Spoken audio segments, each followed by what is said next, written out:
gagamitin sa ibang parte ng katawan. Gamit ko ang bimpo at daliri. Kunwari po, wala pa po itong ngipin. Ano po? Iikot nyo lamang po ang bimpo sa daliri. Ganito po. Kunwari po, wala pang ngipin. No? Lilinisin nyo po yan. Yung dilagid, ngala-ngala, dila at loob ng pisngi. Yung dito po sa ngala-ngala at sa dila, mas maganda po na palabas na direksyon. Kasi di ba po, syempre po, pag nakahiga, hindi nyo po kontrolado kung hanggang saan nyo po ipapasok. Eh syempre, pag naipasok nyo po yun mabuti, baka po lumungad ang ating mga babies. Kaya mas maganda po na palabas na direksyon. Ngayon, tumubo na po ang ngipin sa baba. Pag tumubo na po ang ngipin sa baba, bimpo pa rin po ang gagamitin, pero dalawang daliri na. Yan, ganyan po. Na po, iikot po sa dalawang daliri. Kasi po, ang una pong natupo ay ngipin sa baba. So, ang paglinis po, susundan nyo lang po ang tubo ng ngipin. Ang ngipin po sa baba, paano po ang tubo? Taas. So, ang paglinis nyo po ay pataas. Ang ngipin po sa taas, paano po ang tubo? Pababa. So, ang paglinis po niya ay pababa. Bakit? Kasi po, iniiwasan po natin na may matitirang mga gatas. Kahit po yan ay gatas ng ina, pag yan po ay naiwan sa ngipin ng matagal, makakasira po iyon. Ano po? Kaya po, ang linis natin ay susundan ang growth ng ngipin para siguradong walang matitira sa gilagid. Kasi kalimitan po yung iba, sinisipilyo ko naman po yung anak ko, bakit nagpupulbos po siya dito sa may gilagid? Kasi nga po, ang nangyari, natulak nyo lang po sa may gilagid yung tirang gatas o pagkain. O ulitin po, paano po ang direksyon ng linis sa taas? Pababa. At ang ngipin po sa baba, paano po ang direksyon? Taas. Good po. Ngayon, pag tumubo na po ang mga pagang, ito na po ang senyales na gagamit na po kayo ng sipilyo. Iba po ang sipilyo pang bata sa pangmatanda. At sa pangmatanda po, makikita niyo po yan dito. Medium, soft, ultra soft, hard. Ang gagamitin lang po natin sa loob ng bibig ay yung soft, extra soft, or ultra soft. Ang medium at hard ay sa pustiso lang po natin gagamitin.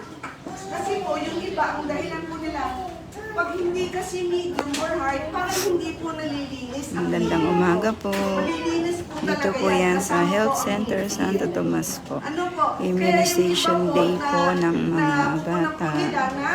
Nagle-lecture muna po si Dr. Ahoben bago po siya magbunot ng ipin sa taas po sa second floor. Tapos, sobrang diin pang magsipilyo, nauuka po ang ngipin kahit walang sira. So, sa toothbrush Meron po tayong libreng bunot ipin sa second floor po. Hando po ng ating Kapitana Vanessa Sabalya at ng Sangguniang Barangay. Pagkatapos pong mag-lecture ni Dr. Ahoben, mag-i-start na po siyang magbunot. Kailangan ganun din po ibabaw. Yung likod ng ngipin. Thank you po. Bye-bye po muna. Lalo na po ito sa Infection. Kasi kung saan po yan nadadako.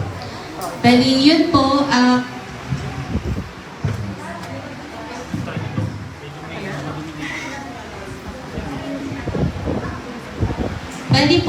ito po yung presentation po namin. Bali, si Dr. Boramil po, magpe-present po.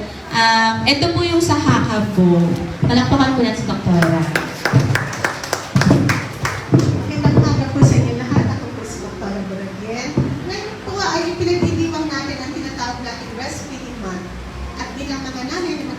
Ito nakikita po natin ang ating suporta na tayo po ay masaya nagpapasuso kung sa paglaki ng mga bata, maramdaman po nila ang pagmamahal. Okay? So, ito po ay tinatawag natin hakap ka. Okay? So, bakit po tayo mag-umpisa? Idea lang. Ano po sa pagkakaintindi nyo? Ano po ba ang ibig sabihin ng hakap? Anybody? Hakap? What's hakap? Ano po sa pagkakaintindi nyo? Ano po ba yung hakap?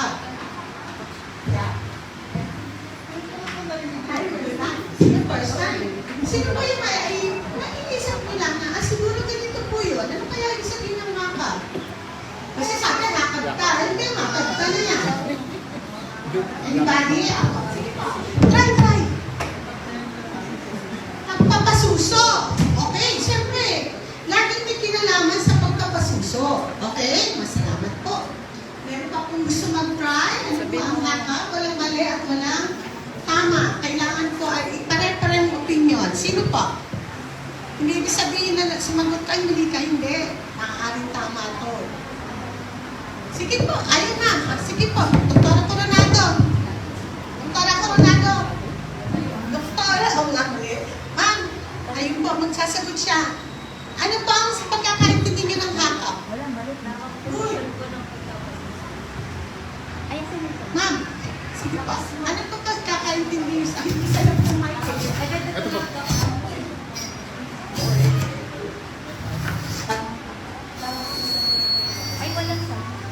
Tamang posisyon ng pagpapasuso. Tamang posisyon na pagpapasuso. Ano pa po na gusto magbigay ng kanyang opinion? Wala na po.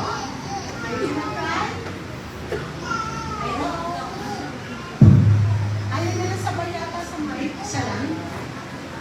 Okay, anyway, di po ba nakikita niyo yung pantalon niyo? Ano sasabihin niyo minsan? Uy, hakap na hakap yung pantalon mo ah. Di ba? Naiisip niyo pag sinabi hakap na hakap yung pantalon mo, ibig sabihin lapat na lapat. Minsan nakikita tuloy yung shape ng harap natin kasi dahil sa pagkakalapat niya.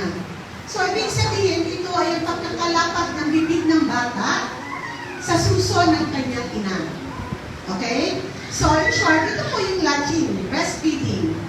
Pagkaka-engorge po ng pagkakasak ng bata sa suso ng ina. So, sabay-sabay po natin pag-aralan ang hakapta.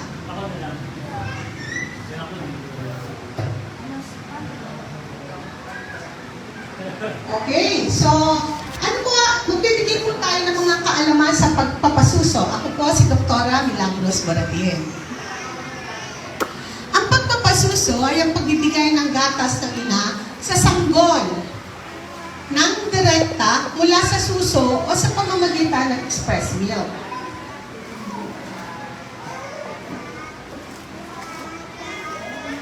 Okay, ano po ang mga benepisyo ng pagpapasuso? Ito po ay para sa sanggol.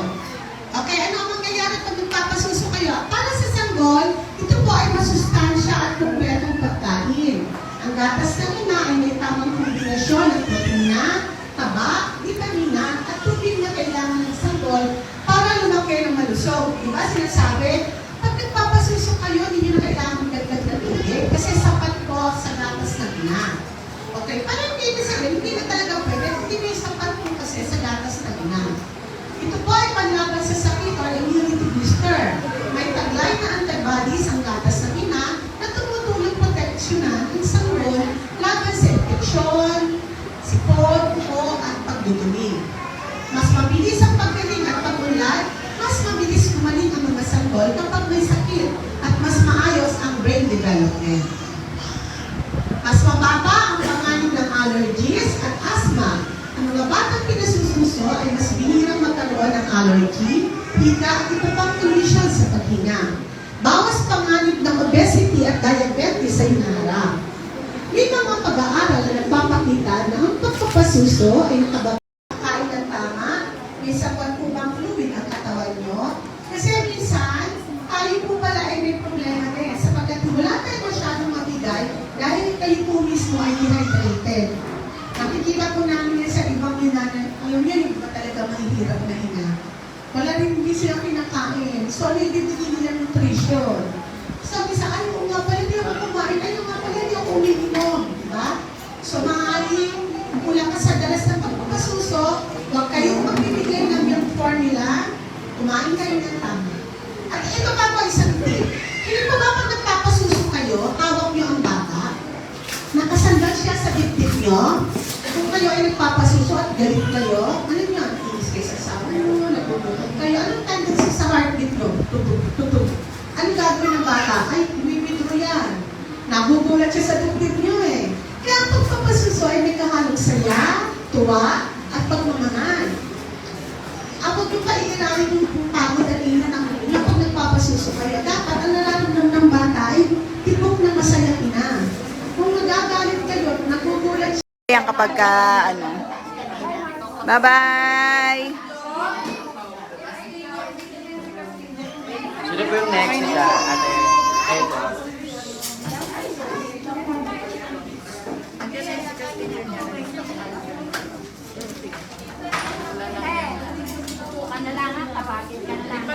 Breastfeed kayo. Breastfeed lang. Anong family plan? Magpapaturok.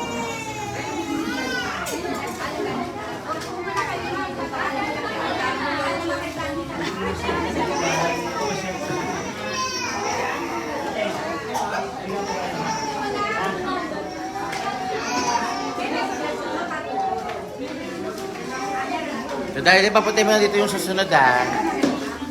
Mamagaling niyo po, 9 months. Ilan po na siya? Dito pa po si Nabares. Nabares. Baka dito. Meron po ba diyang Nabares? May po dito, tsaka Christina. Yung mga nasa taas po kanina. Sino pa po? Nasa taas ka kanina,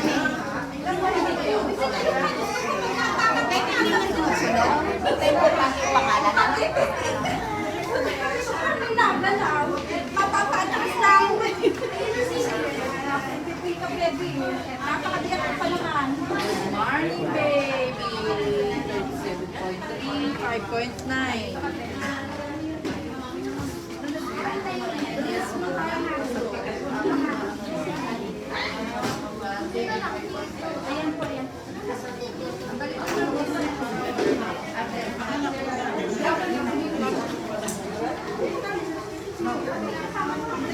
Pangilan sila ano?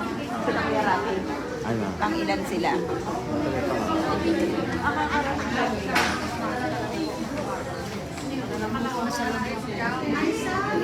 May additional po ballpen pa yun, ma'am? Immunization day po ng baby ngayon dito po sa Health Center, South City Homes po. Iyak-iyak. With midwife Ate Cecil. Kawawa naman ang baby namin. Iyak lang.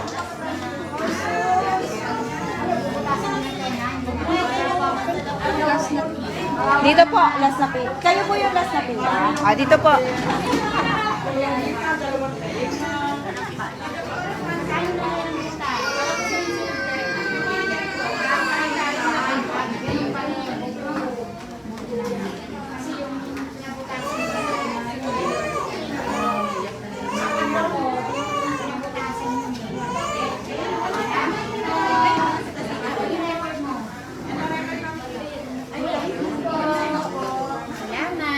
Next po. Wala